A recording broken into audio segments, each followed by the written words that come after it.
welcome to the Defiance City Council meeting for tonight, January 26th, 2021. Before we get underway, would you bow your heads in prayer with me? Heavenly Father, as we come to you on this cold and sort of icy night, we ask you for wisdom. Lord, give us insight by your Holy Spirit so that we can make wise decisions, that we can act diligently and not only serving the people of Defiance, but also serving you with our minds and with our actions. Please be with us this evening, bring unity and also independence of mind that we can make decisions as you've given us wisdom. We ask you to be with us this evening in Jesus' name. Amen. Amen. I'd like to call this meeting to order. Let the record show that all members of council are present this evening. Steve Corbett is here by video. Are you here, Mr. Corbett? I am, sir. Nice to have you. As we get underway, would you stand with me for the Pledge of Allegiance? I pledge allegiance to the flag of the United States of America and to the republic for which it stands, one nation, under God, indivisible, with liberty and justice for all.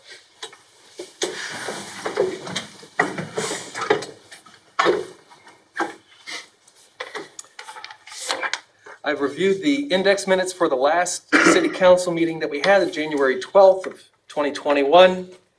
Do we have any motion to correct or amend the index minutes? Without any, I will sign and approve the same. There we go. Do we have any liaison meeting requests or reports?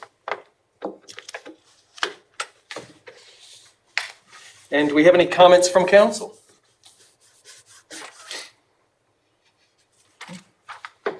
Mr. Corbett? No, sir.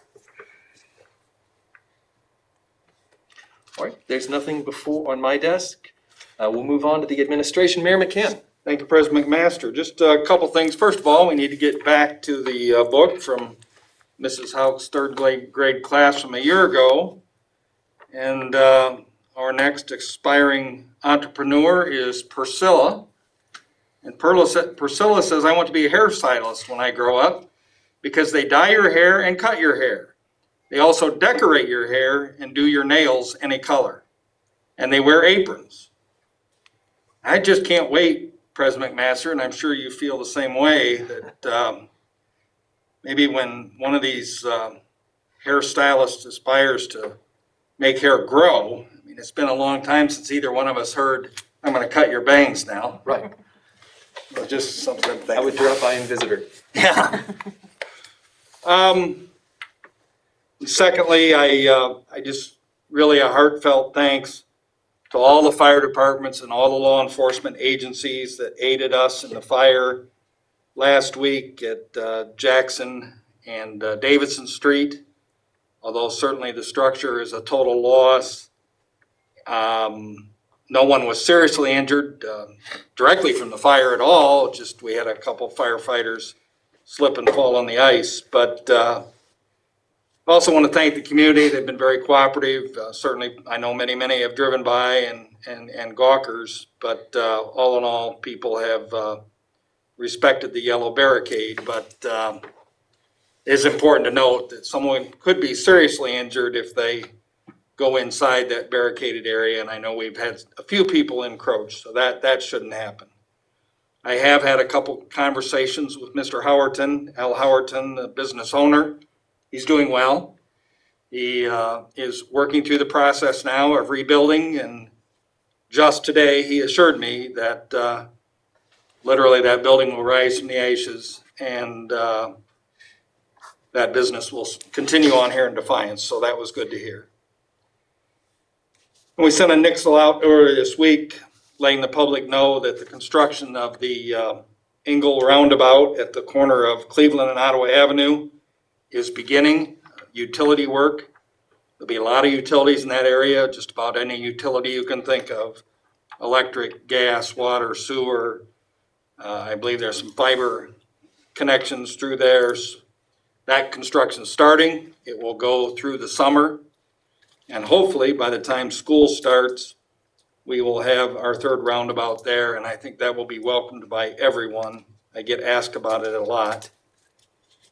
And a reminder too, when the actual construction of the roundabout starts, Ottawa Avenue will be closed completely to through traffic for a period of time. I can't tell you what that is exactly, but it will be a period of time, and traffic will be safely rerouted around and all will be good. And that's all I have, sir. Thank you. Thank you. Mr. Leonard isn't here this evening. Mr. O'Donnell. I have nothing for you at this time. Mr. Leonard. The only thing I have is some purchase orders to bring to the attention of council. Board of Control recently approved purchase orders that fell between the $15,000 and $25,000 threshold that we at least informed the council of. One was for $15,500. It was to Pelton Environmental Products. These would be for membrane diffusers for the aeration tanks at the wastewater treatment plant. A second one was for $19,362. This was to purchase 2 mowers, I believe, for the cemetery. There were several others, but they're either statutorily required payments, for example, to the Defiance County Law Library. There are numerous ones for software annual maintenance agreements that we already have the agreements in place and approved by council. And then there are a handful of purchase orders that meet the threshold, but they're for chemicals at the water and wastewater plant, which again, we already have the authority to enter into those. So that's all I've got. That's it? Mm-hmm. Which brings us to this evening's legislative items. We have three ordinances and 1 resolution for discussion. Would you read the caption for the first, Ms. Elders? Third reading by caption only, an ordinance vacating a portion of Adams Street between the Fells and Adams Addition and Waverly Heights, revised plat, and accepting a permanent easement. Mr. O'Donnell. Thank you, Mr. President. As the clerk stated, this is the third of 3 required readings for the right-of-way vacation in this edition by voluntary petition pursuant to 905.19A. The city has obtained is in the process of obtaining a recorded easement from the applicant so that we can access the combined sewer and the culvert that's on this current right-of-way. Other than that, though, the unimproved right-of-way only serves as a sort of shared driveway between the 2 properties, and there is a shared drive agreement on file with the city. So my recommendation for you tonight, pursuant to Rule 19.4, is you've got 3 options. You can make a motion to refer the bill to a member for more input. You can make a motion to adopt, or you can motion to table. Motioning to let consideration of the matter lay is not an option, given that it's the third reading. So we do have those 3 options. Are there any questions for Mr. O'Donnell before we take any motions? All right. Mr. Resty? Yeah, if there's no other questions, motion to adopt. We have no other questions. A motion to adopt. Second, Mr. Mast. Mr. Corbett? Yes. Mr. Hancock? Yes. Mr. Rusty? Yes. Mr. Mass? Yes. Mr. Waxler? Yes. Mrs. Crutch? Yes. And Mr. Engel? Yes. All right. And this ordinance is adopted. First reading by caption only, an ordinance vacating the right-of-way between lots 36 and 66 of South Defiance Edition. Mr. O'Donnell. Thank you. This is another voluntary petition under section 905.19A. It's another unimproved alley, part of which I believe is a shared driveway between the 2 properties. And there is a north-south alley. If you look at the GIS map behind the properties, which the alley leads to, right here. But it's my understanding you can't really get through to that at this part being unimproved. I have I have to rely on the Google Maps because the mayor doesn't like to get his car dirty on the lunch tours. So the city's not really losing any functionality here. It's my understanding that the two owners on either side have executed a shared driveway agreement that assigns both access and maintenance responsibilities. So my recommendation to you tonight would be a motion to let consideration of the matter lie for at least another 2 readings. And just as a reminder, if you may have a personal interest in this, it's my recommendation that you abstain and note that abstention for the record.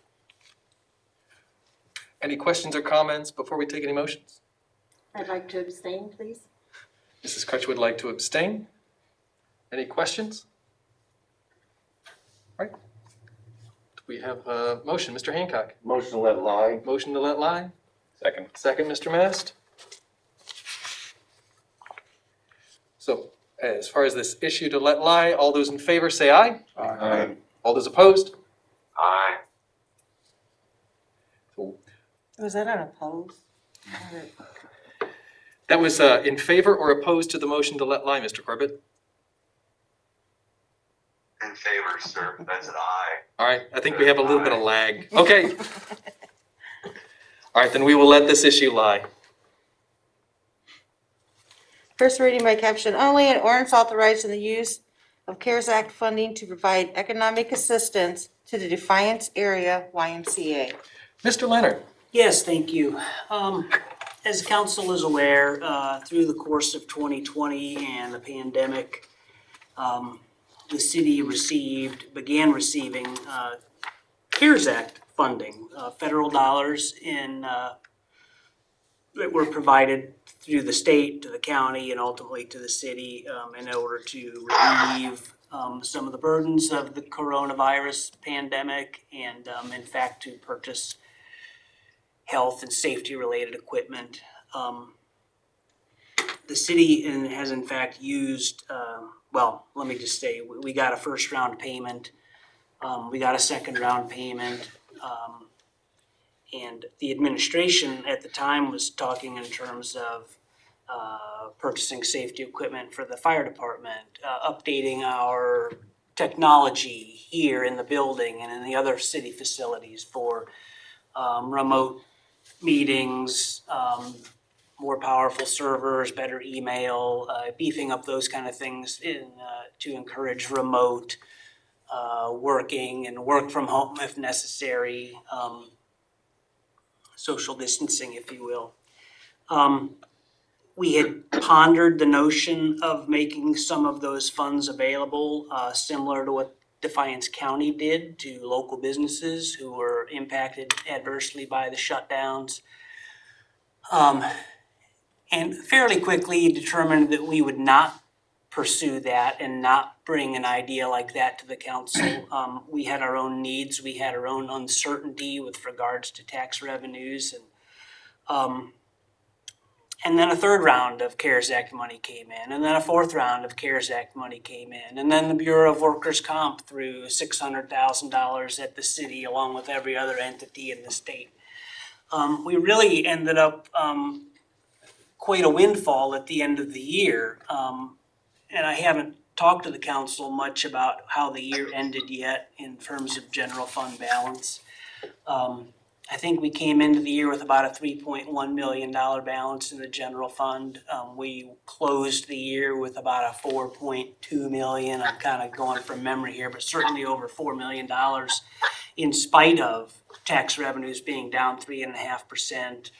The pandemic, back in April and May, we thought we would see 10% losses in revenues. We had a hiring freeze. We weren't sure we were going to have negotiated pay raises for the upcoming police and fire contracts, all of that. And all that came to pass. We had more money. We were in better financial shape than we had anticipated. And late in the game, we did receive a request from the YMCA.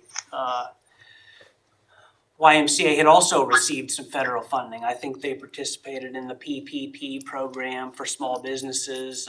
They may have even received some other CARES Act money. I'm not sure about that, but They would have gotten the same workers' comp refunds. yeah, exactly. Yeah. Thank you. But they were hit pretty hard, and in particular, Rich Seward, the director over there, had had mentioned to us, and then ultimately put in writing request to supplement their child care program, which was hit particularly hard because of parents working from home, being laid off, whatever the circumstances may have been, they lost a lot of enrollment in the child care program. And they have requested that the city use some of its CARES Act money to help them to the tune of $30,000.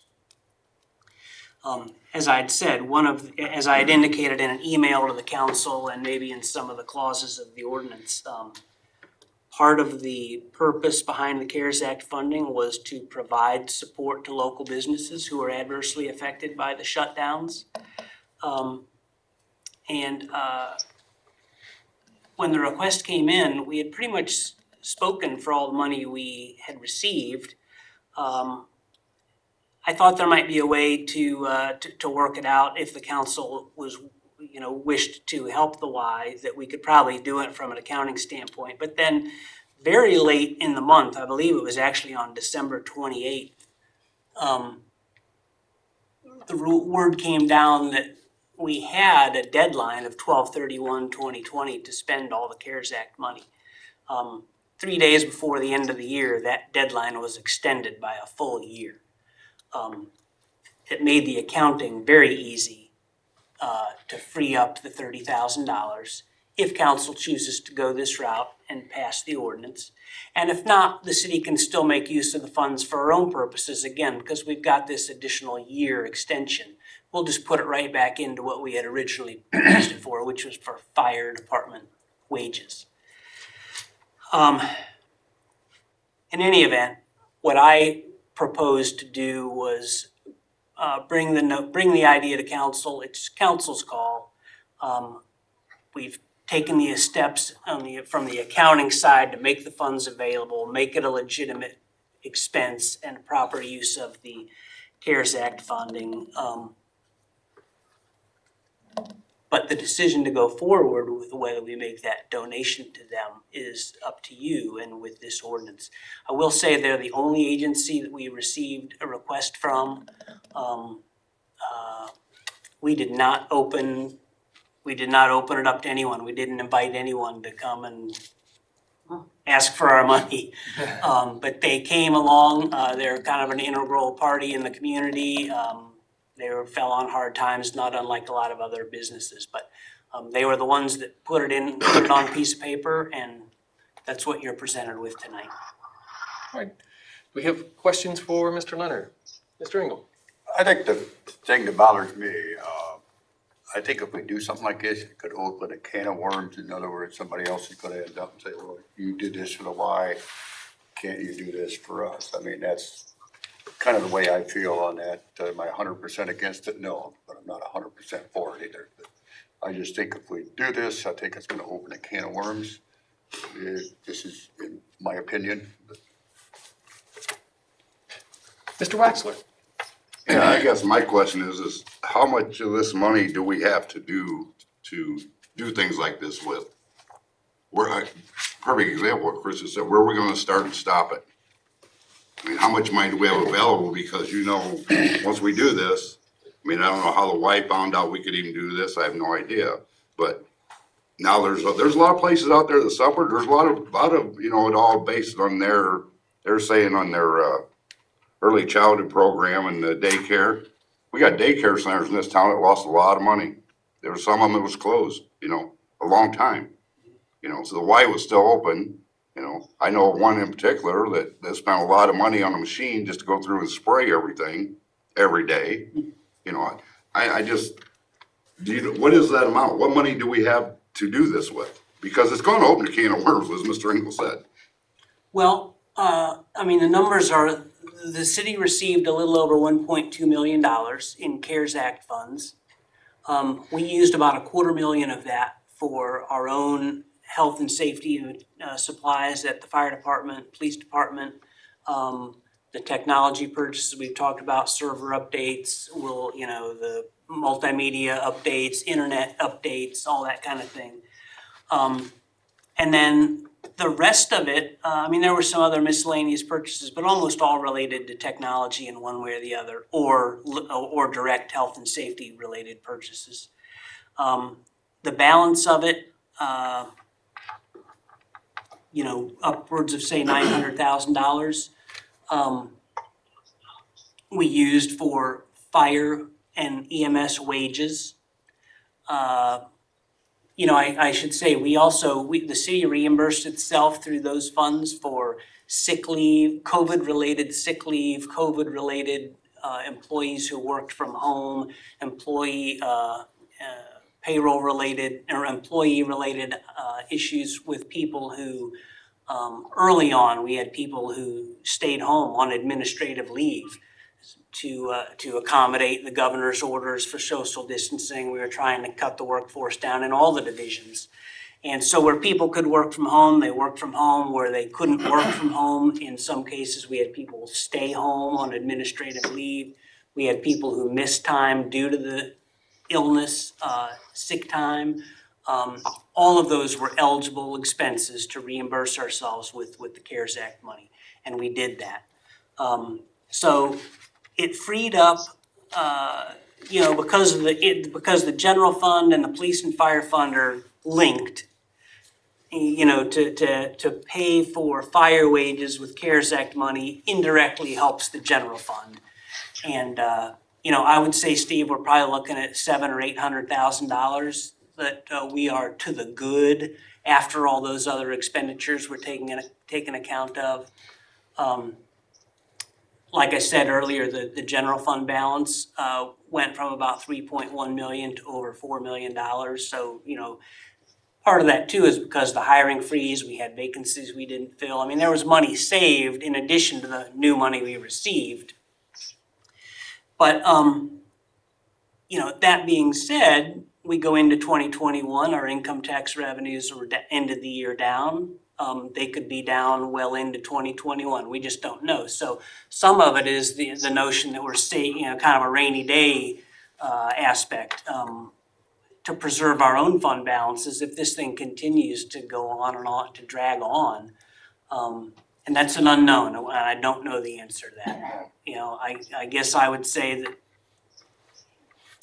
while $30,000 would be a lot of money to almost any other business that came along and asked for it, in the scheme of the 1.2 million we received, we're not giving away, quote unquote, very much of the money that we got. I am as reluctant as anyone, maybe more reluctant to want to part with that money, because I'm always thinking in terms of let's preserve this for the future. But the ask isn't that big. But I'm not trying to make a judgment call on this at all. It was asked. We thought it was a decision that the council ought to make. But I think that the unknown is what has got us so far, and we don't know. And I don't think we need to be giving money away unless we're going to give it away to all the businesses that have lost or come and ask for it. And I think right now with what we're doing here, have you got a number out there that you're going to allow other people to come and ask for money? In my mind, I wouldn't suggest we entertain any others. Okay, but why would we entertain one and not the others? That doesn't prevent anyone else coming and asking, and then you've got to answer the question. I don't think we can entertain one and not leave that open to everybody else that comes and asks for it. I just think that we're putting ourselves in a bad situation here. The air thing I wanted to know, I guess if something like this was going to happen, I believe, my personal opinion is this is something we should have had an executive session on and spoke about. And the WICA told us what they've done to help themselves, so we had a better understanding of all this. We have no idea. What did they do to help themselves through this? Did they take cuts? Did they, I don't know. Nobody knows. So I think to just hand them $30,000, we're not going to do it to everybody, is a bad move. That's my opinion. Not sure what the grounds for an executive session would have been. You perhaps could have got it under applicant for economic development assistance. Okay. That kind of I mean, I just think it's something we should have sat and talked about instead of just seeing it in a email and then it's an ordinance, you know, I think that we should have, the Y should explain to us what it is that they lost, which everybody lost. I mean, there's nobody that won through this. True. And there's a lot of people out there that's still hurting and hurting bad that don't have their people back yet, so. And to say that we're gonna stop it at this 30,000 isn't right. But if that's what we're gonna do. Mrs. Crutch? I know I had written you a couple emails and you had said that they did do the PPL loan forgiveness grant. Do you know, I know that the states or the government is doing another one. Had they decided that they were gonna file for another loan again, the YMCA? I certainly don't know what their intentions would be, and I'm not sure we know what's actually gonna be made available. I do not know the answer to that. And then also, when we did the CARES Act, we had specific guidelines of what we could use that money for. If we give them this $30,000, is that something that we're gonna, I mean, do they have the same kind of stipulations of what they can use that money for? Is it specifically for salaries or? I'm not sure, you know, because I know we had stipulations on what we could use that CARES Act for. And if we hand $30,000 over, what's to say they could use it for whatever? Yeah, well, and again, I'm not trying to argue one way or the other, but just giving you the facts. One of the stated objectives or an allowed expense or an allowed use of the CARES Act funding that came to us was to make it available to small businesses who were adversely affected by the shutdowns. And that's as specific as the language got. I can tell you that, you know, when the law first came down, I was of the mind, we can't use any of this money because the language seemed so restrictive on how it could be used. As time went along, the federal government kept passing down further guidance and more further guidance, and it seemed to broaden it. You know, I think, I can't explain why, you can guess why, but the uses seemed to become broader and broader and opened up the door to a lot more, let's say, creative uses that would be acceptable. I too am just a little concerned in this because I think of, you know, we're gonna have it in the paper now and other people are going to say, hey, you know, they're giving $30,000 to the Y. I'm gonna come in from my childcare place, like Steve was saying, that there's a lot of them that had to close their doors. So I'm a little concerned on this one too. I think the feeling on the administration, again, was that maybe the Y is a little bit unique in as an entity in the community, but that's really not for me to say. Mr. Uresti? I think with probably with some of the questions that have been raised here, maybe it wouldn't be a bad idea to maybe table this, possibly bring in the director of the YMCA to basically answer some questions, review our budget, because basically that's what it really comes down to is how does this affect our budget? And then also, you know, for the most part, it's something that, you know, if we can get answers to some of our questions, that maybe it'll be easier for us to basically make a decision.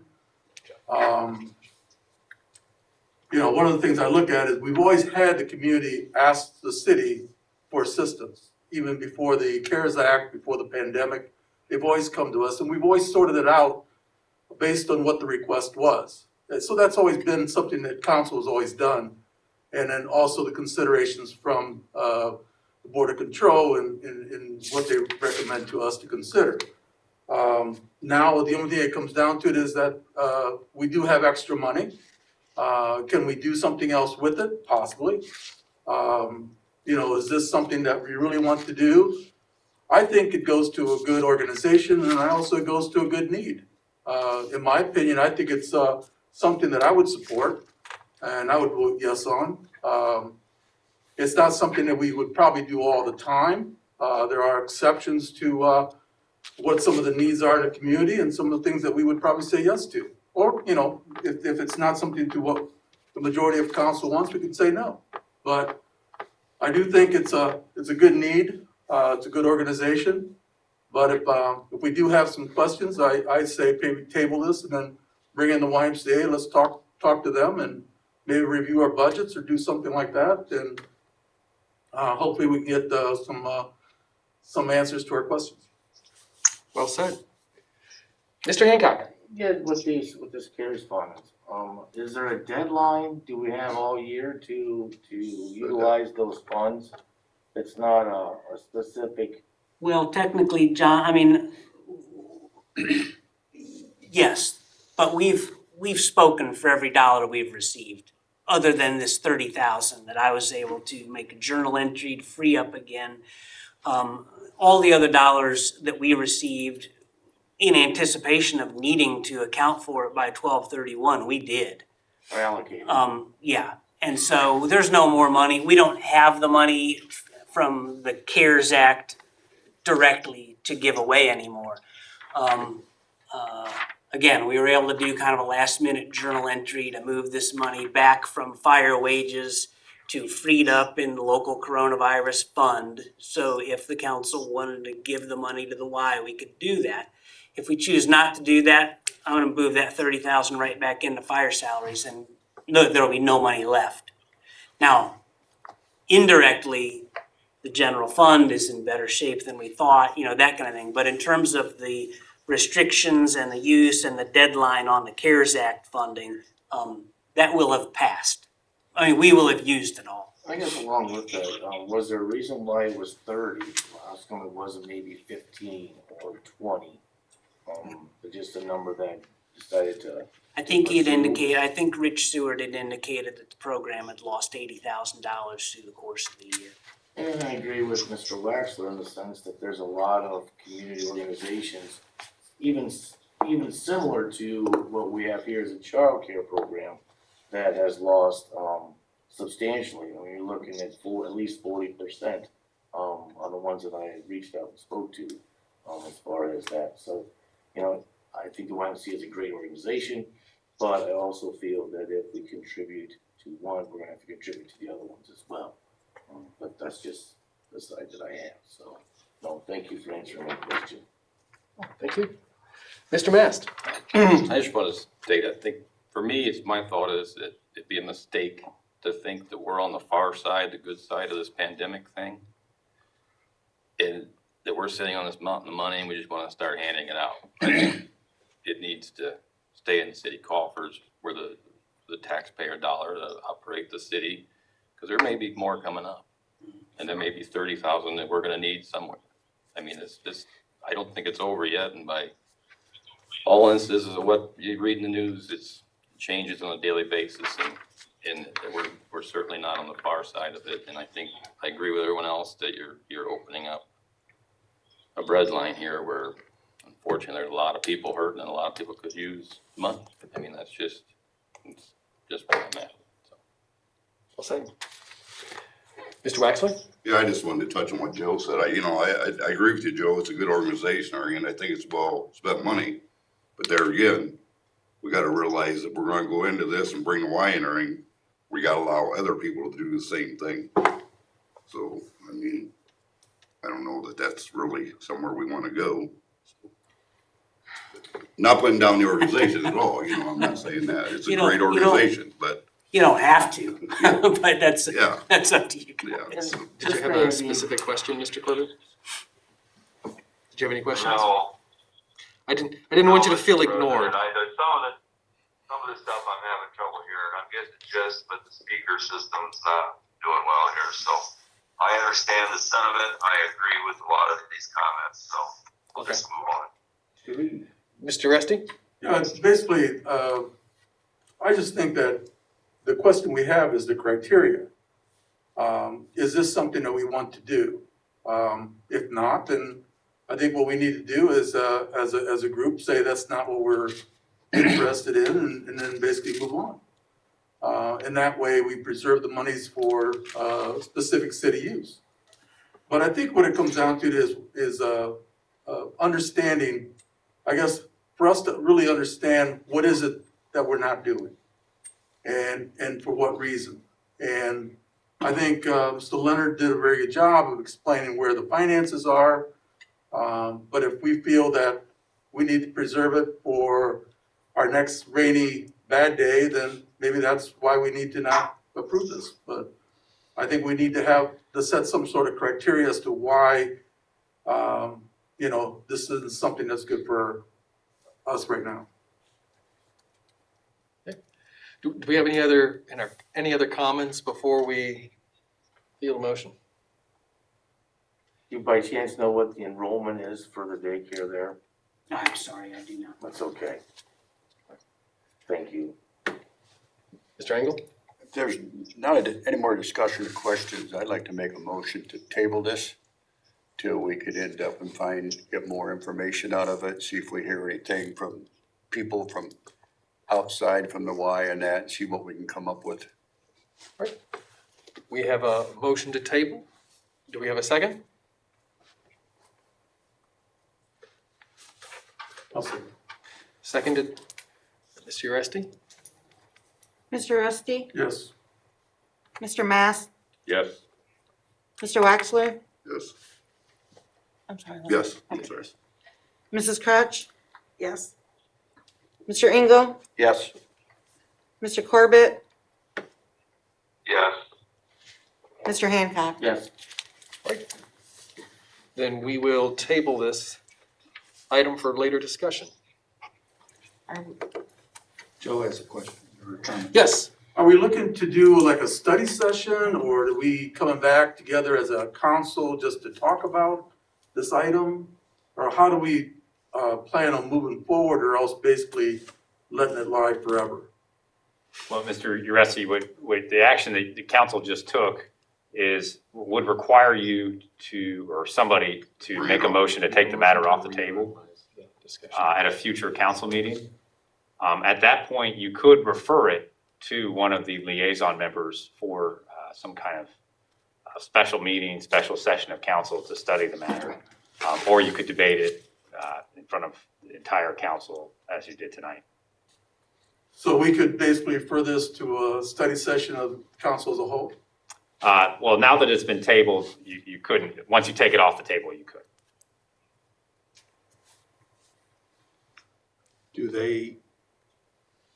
What would be your guidelines for having representatives from the Y here if they allow them to come?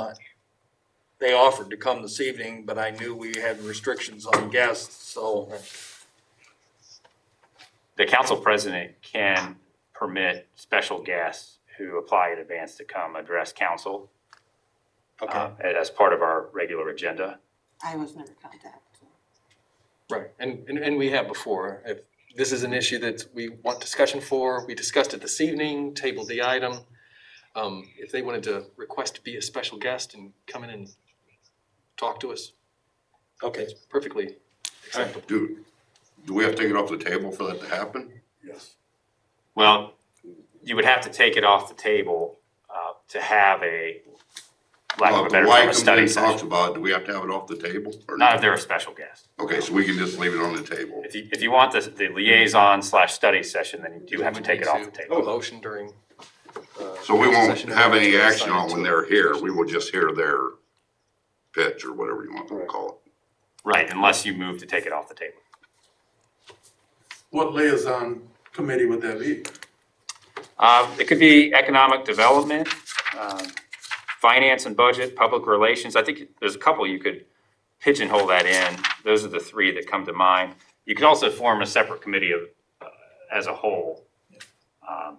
That way it covers everything. Correct. And we could do that if the YMCA comes in and we decide to take it off the table and basically bring it to a study session to finish whatever it is that we have concerns with. Yes. Okay, that makes sense. Essentially having a guest in, hearing what they have to Then we say. can make a consideration at that point. Right. And if it's, we have enough votes, then we move forward. If not, then it dies at that point. That's the way it would be? Yes. Okay. It sounds like a good plan. All right. And our last item up for discussion this evening?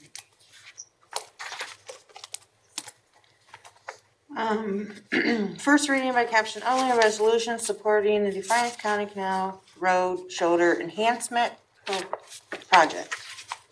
Mr. Donald? Some of you who have been on council for a couple of years now have seen this resolution before. It is for a competitive grant program that ODOT funds annually that pays for transportation projects that promote travel other than by the automobile. Particularly, they look at the bicycle, pedestrian, and wheelchair-friendly attributes to the project. And so the Defiance County engineer is looking at this particular program to pave Canal Road from Ball Road out in Defiance Township up to Jackson Avenue on the city municipal boundary. And it's going to be, the plan would be for widened shoulders, much like you see on East River Drive. And these widened shoulders, like East River Drive, would become part of that Buckeye and North Country Scenic Trails.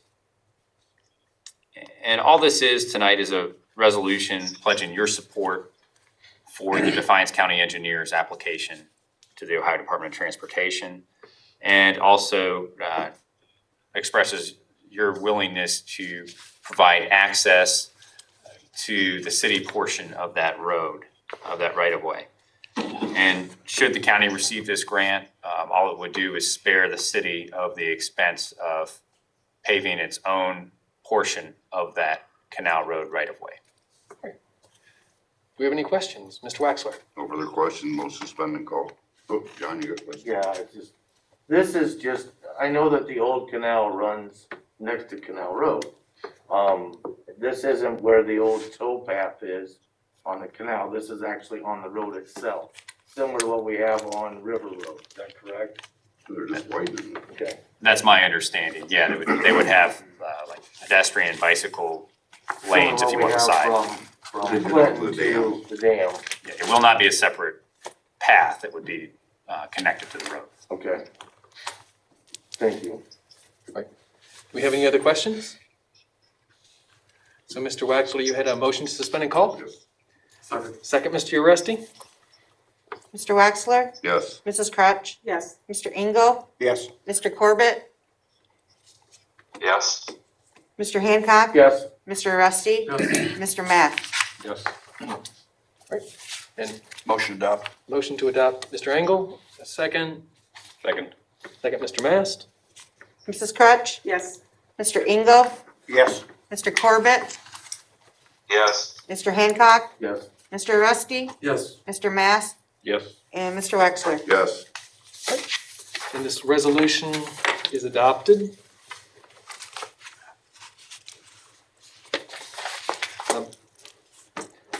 With the legislative items addressed, we have, and before we adjourn, we usually have a time for citizens' concerns. Have any members of council been approached or emailed or asked to bring an issue of citizens' concern before council? I ask dramatically because I have.